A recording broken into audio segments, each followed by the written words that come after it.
Philosophe et femme de lettres, spécialiste du siècle des Lumières, de l'histoire de la différence des sexes et de l'amour maternel, Elisabeth Badinter a de fortes convictions qu'elle exprime fortement. Elle refuse toute forme de naturalisme, d'essentialisme, de différentialisme qui enfermerait la femme, toutes les femmes, dans une condition à part.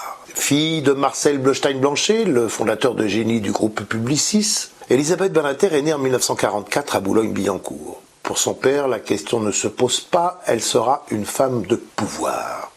Toujours à l'abri du besoin, est devenue très fortunée, Elisabeth Badinter n'a pas de souci de ce côté. Très jeune, elle a protesté. Elle veut devenir une femme de savoir, plus que de pouvoir. À 15 ans, elle découvre Simone de Beauvoir et c'est une révélation, un modèle. À l'ahurissement de ses parents, elle décide de présenter l'agrégation de philosophie. Mais mariée à 22 ans avec Robert Badinter, elle accouche de 3 enfants en 3 ans et demi, entre l'écrit et l'oral. Elle s'acharne et finit par réussir le concours en 1972. En 1980, elle publie L'amour en plus, une histoire de l'amour maternel depuis le XVIIe siècle, un amour qui ne procède en rien d'un instinct ou d'une nature féminine, mais qui relève d'une construction sociale variable selon les époques. En 1984, elle est la première femme titularisée à l'école polytechnique, ce qui fait scandale. En 1986, dans L'un est l'autre, elle met l'accent sur la ressemblance des sexes. Une ressemblance historiquement porteuse de progrès et favorable à l'égalité des sexes. Pour elle, toutes les pensées de la différence sont porteuses de discrimination et d'inégalité. Les controverses s'aggravent encore lorsque, fidèle à elle-même et en cohérence avec sa pensée, elle dénonce les enquêtes sur la violence conjugale et le victimisme qu'elle suscite chez les femmes.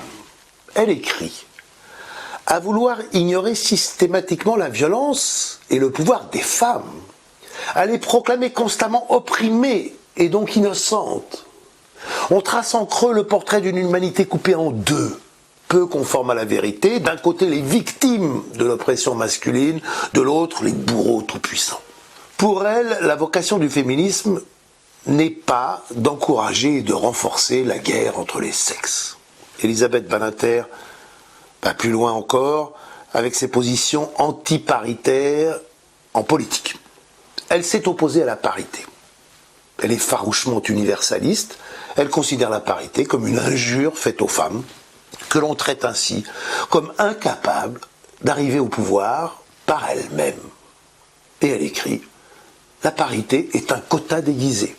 C'est humiliant d'être défini par son utérus. Je ne veux pas être représenté par une femme, mais par un être humain pour ses idées et ses programmes. » Grâce à Elisabeth Badinter, le combat continue pour la liberté des femmes. Le débat continue, et pas seulement entre féministes, entre tous ceux qui se sentent concernés par ce combat pour la liberté et pour l'égalité.